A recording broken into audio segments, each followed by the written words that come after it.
Jadi ilmunya Nabi Sulaiman itu bisa dikelola dengan apa?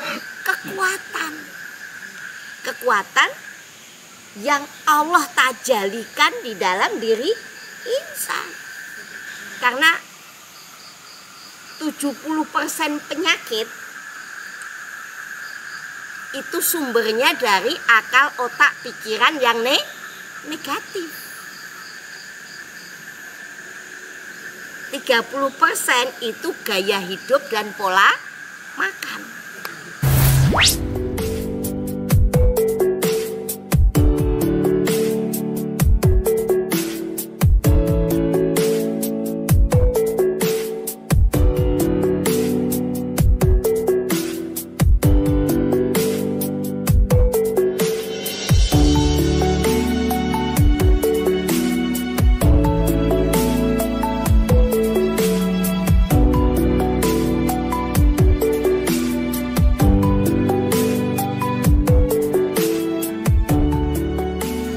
Misalnya ada yang nanya gini, kenapa kok harus dimulai jam 12 ke atas?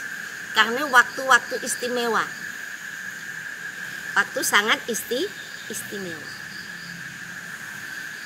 Bila lepas jam 12, apa hajat kalian jarang yang tidak terkabul?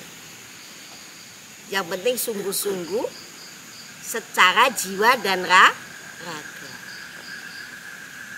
Secara jiwa dan raga.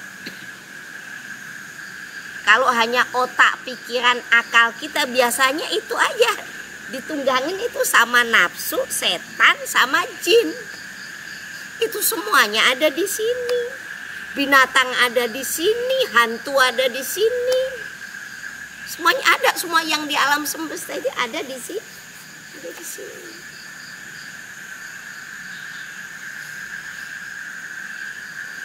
Jadi dengan pergantian ini Masya Allah. Apalagi anak-anak yang masih muda supaya terus mendapat hidayah dari Allah Subhanahu wa Ta'ala. Apalagi nih yang anak-anak kecil-kecil nih, masih santri kecil-kecil ini, kalau rajin meditasi itu kan bisa jadi al-fatah. Itu tadi tuh. Jadi megaloman. Megaloman. Jadi subhanallah, jangan salah. Orang dulu itu pada terbang. Iya. Coba bisa mengatur energi gelombang alam semesta. Ini energi semua sudah diperintah. Jadi ilmunya Nabi Sulaiman itu bisa dikelola dengan apa? Kekuatan. Kekuatan yang Allah tajalikan di dalam diri insan. Kita tuh wahdatul wujud, semuanya memang wahdatul wujud, kesatuan. Ini kita itu terhubung loh. Kita terhubung satu. Ini kalau misalnya partikel nih bisa kayak atom, kayak macam-macam lah. Itu sama. Jadi macam-macam yang kita lihat, yang kita rasa, yang kita, makanya di sadar jiwa itu udah komplit. Sangat lengkap. Apa yang kalian nggak tahu itu di situ udah dijawab, keseluruhannya terjawab di syahadat jiwa, ya Pak Zain, semuanya ada di situ, nggak ada kesamaran, nggak ada lagi, dan itu semuanya kekuatannya sangat hebat sekali. Jadi pergantian waktu dari jam 12 sampai subuh itu waktu-waktu istimewa. Sangat istimewa. Ibu usia sudah 60 tahun. Tapi kita selalu menggunakan hati nurani. Jadi di situ selalu ada perbedaan-perbedaan sel-sel darah kita yang berganti. Jadi nggak sempet diencok asam urat, kolesterol, jantung, nggak sempet. karena terus berganti. Jadi sumsum tulang belakang selalu memproduksi sel darah merah unggulan untuk memperbaiki organ tubuh kita yang rusak. Kalau sudah kadung rusak, kalau kita meditasi itu dengan air sifa dari kelenjar ludah kita, dengan sendirinya udah sehat.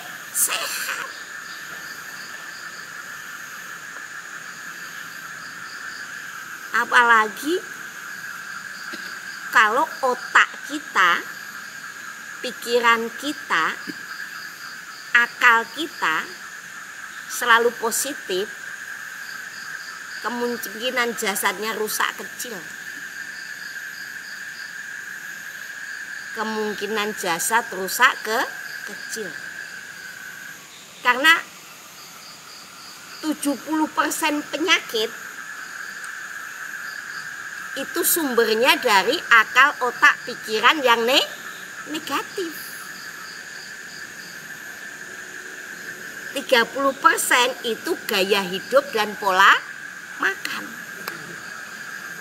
Itu yang rusak jasad kita. Insya Allah lah. Kalau kalian rajin berkholwat, meditasi, merenung dengan kesadaran, insya Allah akan mendapatkan pencerahan. Coba Pak Zen, apa maksud yang dimaksud pencerahan?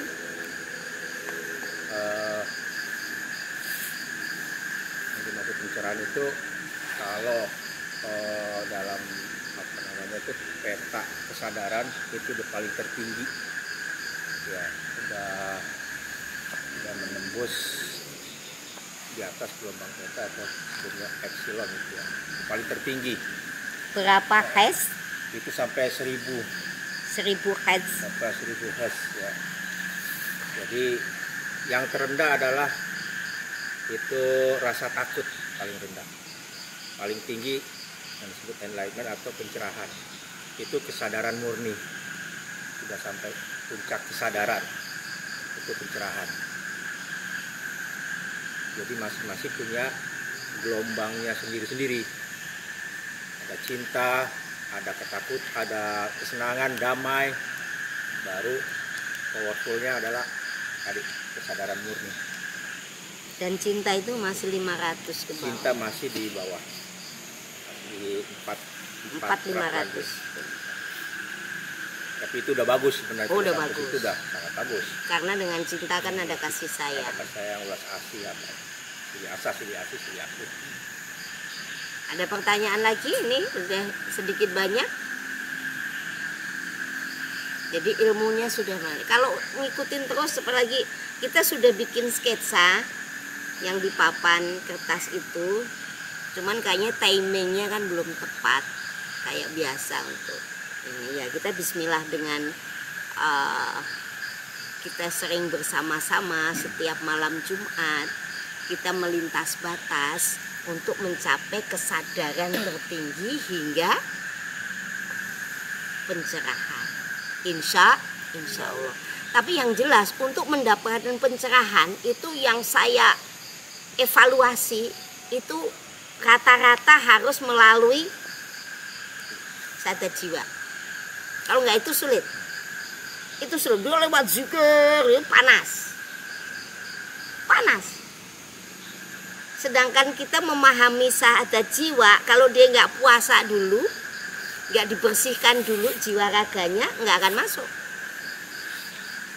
Nanti akhirnya trouble juga ini yang ikut camp, mendengarkan wejangan, tapi tidak dibersihkan dulu, akhirnya sering mimpi-mimpi terus gitu yang biasanya tidak.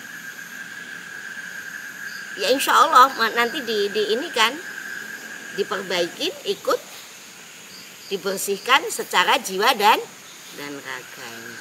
Insya Allah itu seperti itu. Ada pertanyaan lagi? Ya. Maaf Bu ya. Ada kawan-kawan semua, maaf. Bagaimana caranya kita menjaga hati nurani, jangan sampai dirusak oleh yang tidak tadi gitu. Oke. Bagaimana caranya kita menjaga hati nurani? Makanya sekian pertanyaan saya. Oke, terima kasih. Subhanallah, Bapak ini pertanyaannya cukup bagus. Bagaimana cara menjaga hati nurani supaya tidak kalah yang tiga? Itu kan biasanya perang, betul nggak? Di dalam diri kalian kalau mau melakukan sesuatu sering beribut kan? Di dalam suka berantem, suka ada yang merasakan seperti itu nggak? Kalau tidak merasakan berarti belum peka. Kalau udah merasakan itu berarti peka. Tinggal fahami bahwa ciri khas bahwa itu hati nurani. Ini rumus. Ini rumus. Bahwa itu hati nurani, dia tidak ada kerusakan. Tidak akan menimbulkan kerusakan. Kerusakan secara apa? Kerusakan secara jasmani maupun rohaninya. Ibaratnya rohaninya merasa lega, plong apa yang kita perbuat. Tapi kalau kita tidak plong, ada ganjelan, ada gelisah, berarti masalah. Berarti dari yang tiga. Dan kadang-kadang hati nurani itu sudah ada kode. Kalau yang sudah biasa itu ada getar-getaran halus, rasanya sangat nikmat di ubun-ubun kita. Seperti nanti ketika nih dari air perwito itu kan saling bersirkulasi terus,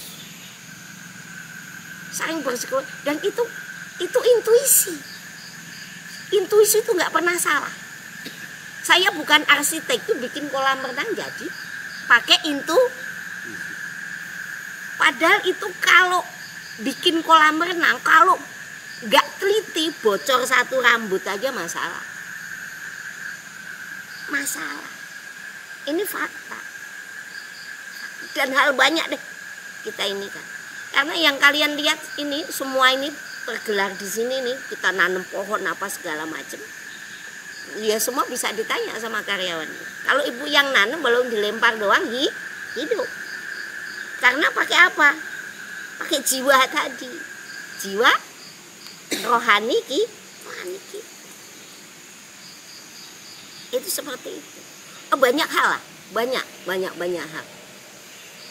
Banyak hal kalau kita mau ceritakan nggak ada habisnya. Pokoknya dongeng 1001 malam yang mau waktu pandemi apa itu ya banyak hal lah. Banyak. Sangat luar biasa. Pokoknya sangat luar biasa.